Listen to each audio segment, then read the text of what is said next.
All right, so today we're going to be doing a full muscle building guide, something very quick, simple, easy to just learn the basics of muscle building and how to build muscle. So you'll see here the photo, that's just the photo of me in case you're just curious what my physique looks like. Here's my TikTok, here's my Instagram again if you're just curious to check that out. So let's get into it. Number one is nutrition.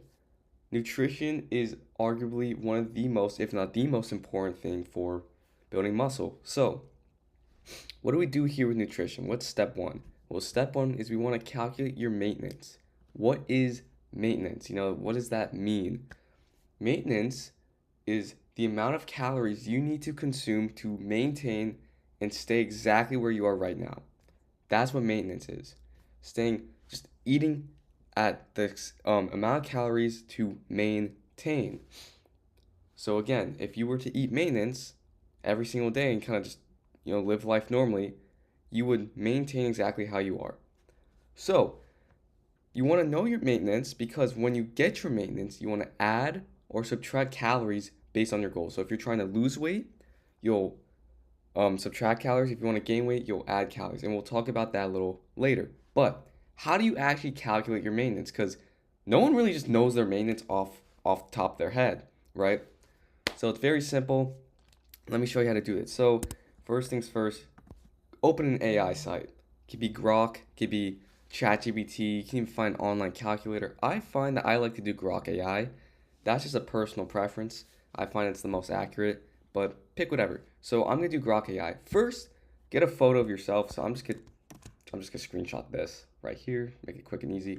Get a photo of yourself. The reason why, I mean, you don't have to add a photo, but it makes the estimate more accurate because it knows what you look like and what your body composition is. So send a photo of yourself, ideally a full body photo, right?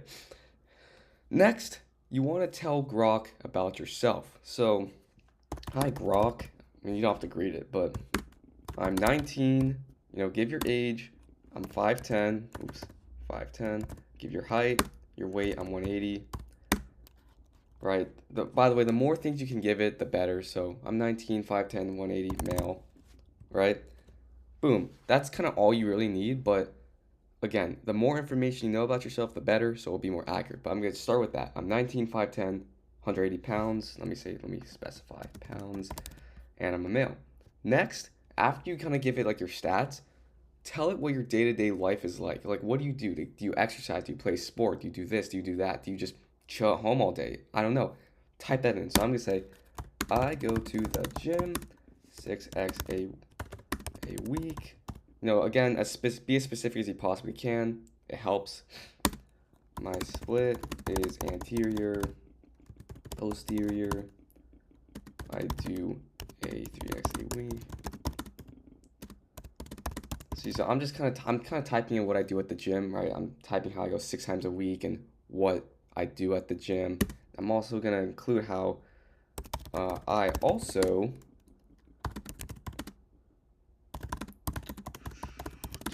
walk 30 minutes a day at 5 miles per hour on a walking pad.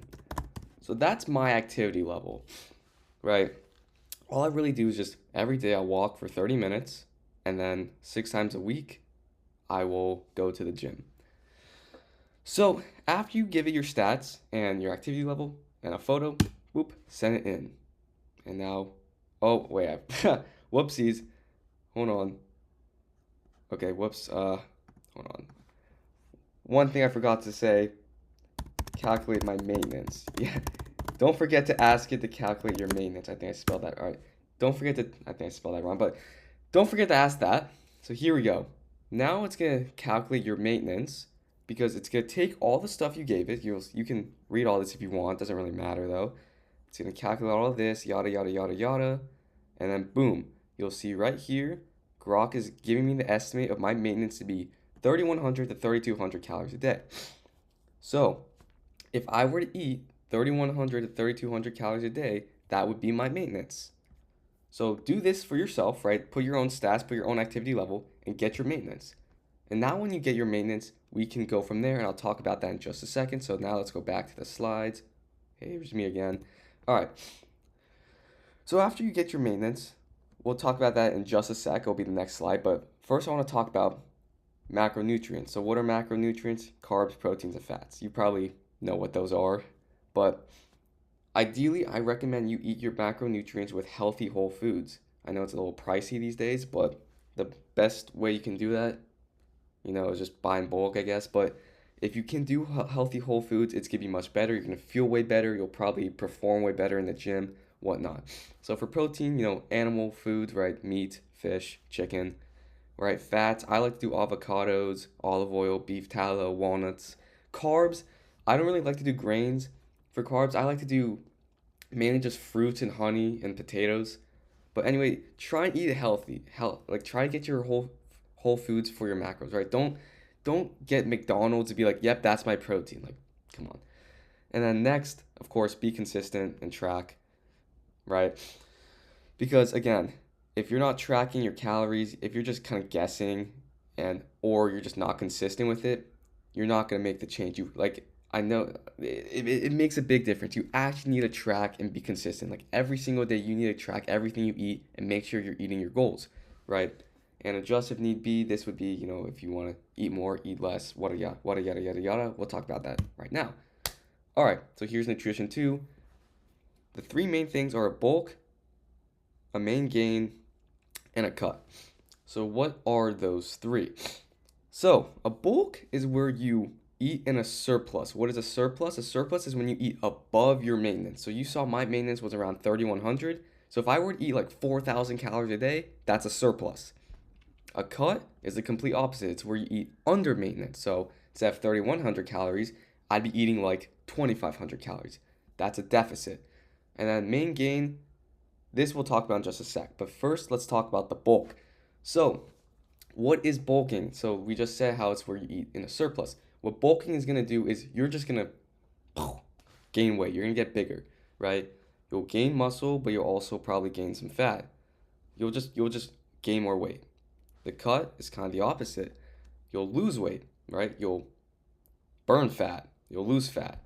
And then the main gain / lean bulk, this is where you eat right around maintenance, not crazy high over, but just around maintenance so you can build muscle while not really gaining fat. So now let's talk about which one should you do. Well, okay. So for a bulk, I don't personally recommend anyone bulks. I just don't think it's worth it, and I'll talk about that in just a sec. But if you want to bulk, only bulk if your goal is literally just to get as big as possible. Like I mean, you don't really care about gaining fat. You just want to eat a bunch of food, just get explode and just become a mass monster, right? But if you're like me, you don't want to gain fat, so that's why I recommend you do a main gain. So a main gain / lean bulk is where you eat in a small surplus. So you saw my maintenance was around 3,100 calories. A lean bulk / main gain would be if I ate at around 3,300 calories, right? Just a tiny bit over that maintenance. And what that's going to do is you're going to build muscle while limiting how much fat you build, right? So that's why I highly recommend you do a main gain / lean bulk, because compared to the bulk, right? For the bulk and main gain, you're gaining the same amount of muscle. However, with the bulk, you're gaining a lot of fat. The main gain, you're not really gaining that much fat. So I highly recommend you main gain, meaning only eat like 100 to 200 calories over your maintenance, and that will be way more effective than a bulk. But again, if you want a bulk, do it. I don't care. It's up to you. And then finally, we have the cut. So this is for people who are on the heavier side, right? If you are a little bit on the heavier side and you just want to lose the body fat, lose the weight, you would eat in a deficit, right? You would eat in a deficit. So that's obviously to burn fat, or if you just want to get a lower body fat. So the question now is, how do we actually decide how many calories over or under do we eat? So I already talked about for the main gain, you want to eat just around 100 to 200 calories over maintenance. For the bulk, you can kind of do whatever. That's kind of the fun part about a bulk. You can just eat as much food as you want. For a cut, this one really depends on the person, right? Depends person to person. You could just ask the AI. You can ask, Grok or ChatGPT. But what I recommend is I recommend each week you slowly decrease. So what you do is for week 1, eat only 200 calories under maintenance. Week 2, eat 400 calories. Week 3, eat 600 calories under maintenance, and then stay at that for a couple more weeks. And then after that, track. So to kind of put it simply, slowly make your way down until you're around 600 or so calories under maintenance. Once you get there, stay at that amount for around 3 weeks, and then see, how do I feel, right? If you're feeling good, if you're losing weight, you're on track, stick with it. If you find that you're not really losing any weight after 3 or so weeks, lower the calories a bit more. If you find that you're losing too fast and you feel lightheaded 24/7, add a bit more calories. So that's kind of how you decide. So again, bulk, just just go crazy high over maintenance, up to you. Main gain, only 100 to 200 calories over maintenance. And the cut or deficit, around, I would say, around 500, 600 to start. And then you can gradually go lower and lower if you need to. Okay, so now we're going to be talking about training. So this one is obviously extremely important, because if you're not working out, how are you going to build muscle? Okay. First part of training I want to talk about is the split. What is a split? A split is what muscles you hit each week. What muscle groups you're doing each day for the week. So how do you pick a split? Because you've probably seen a bunch of splits on social media. I mean, I even have a photo right here of different splits, right? The bro split, upper, lower, and full body. How do you pick a good split? Well, first, you want to pick a split that fits your schedule. So how often can you go to the gym? So for me, I go 6 times a week, because that fits for me in my schedule. If you're a very busy person, you can only go, X amount of times per week. Find a split that fits your schedules. So how do we make a good split though? What's the criteria for a good split? So after you decide, okay, I can only go 5 days a week, I can only go 4 days a week, make sure for your split, first things first, pick a split that has 2x frequency. What is 2x frequency? That means you're hitting each muscle group twice a week, right? So, for example, your chest. If you're only hitting your chest once a week, yeah, you'll still grow and, make progress. However, hitting your chest at least twice a week will be significantly better for building muscle. So, when you're picking a split, make sure it has at least 2x frequency, that you're hitting each muscle group at least twice a week. Second is recovery. Pick a split that you can recover from, right? If you're doing a split and you're feeling sore and injured and whatnot 24/7, it might not be the split for you. So after you discover the 2x frequency, make sure you can actually, recover and feel good and fresh each session. And finally, enjoyment. Make sure you actually like your split, right? Don't force yourself to do a split that you don't want to do, right? Because then you're not going to really be motivated to be consistent. So in case anyone's curious, my split is anterior posterior. That is pretty much front body, back body, right? Front and back, front and back. I do that 6 times a week, so I do front body, back body, front body, back body, front body, back body. So I actually hit each muscle 3 times a week, so I have 3x frequency. I find that I recover well and I feel fresh each session, and I enjoy the split a lot. I think it's very fun. So again, pick a split that you want to do. Let's move on. Training hard and training smart. This one kind of seems obvious, but still, we need to talk about it. Okay, you gotta train hard. And when I say train hard, I seriously mean it. I see so many people who say, oh yeah, I train hard, but they're like barely actually training. Like, you need to train hard. Like, you need to push your body to its limits, because that's how your muscles grow. Your muscle fibers, your muscles, they react to how intense you're training. Now, that doesn't mean do 1,000 reps, but if you train hard and you're really pushing yourself, that's going to tell your muscles, hey, body, hey, brain, we need more fibers so we can adapt to this, so we can, get bigger and stronger. So, train hard. Train really hard. Progressive overload. This one is extremely important, so pay attention and listen up. So, progressive overload is where you add more weight or reps over time for certain exercises. Because think of it like this, just logically. If you're doing an exercise and you are stuck at the same weight for, for long periods of time, obviously you're not going to get any bigger or stronger because your body is not going to have any need to adapt. So, if you are increasing the weight or increasing the reps over time, that means your muscles are getting bigger and getting stronger. So, when I say progressive overload, make sure you keep that in mind when you're training. Don't be afraid to, if you're feeling good, don't be afraid to add a little extra weight. Don't be afraid to go for that one more rep because that's exactly the stimulus your muscle fibers need to grow. Recovery. I mean, this one's kind of self-explanatory, but of course, make sure you recover well. Sleep at least 8 hours a week, or a week, 8 hours a day, every night, right? Make sure you're not overtraining and causing yourself to get injured or super crazy sore because you want to make sure you're fresh for each session so you can train as hard as you can. And finally, this one, super important, consistency. You need to be consistent. I don't care how hard you're training. I don't care this or that. If you are not consistent, you're not, there all the time, then you're not going to grow. So you need to be consistent. You need to be locked in. Okay, for the next part of training, I want to talk about exercise selection. So this might seem a bit intimidating. There are a lot of words on the screen, but let me explain. So, what exercises should you do for the muscle groups? Well, to be honest, it doesn't really matter what exercises you do in theory as long as those exercises follow these traits, right? You can kind of pick whatever exercises you want as long as you're training hard, you're adding more weight and reps over time, you're recovering, and you're consistent. That's all that really matters.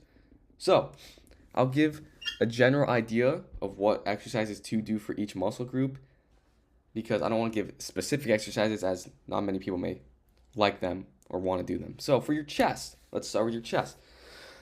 You want to pick an exercise that does shoulder flexion and a separate exercise that does shoulder adduction.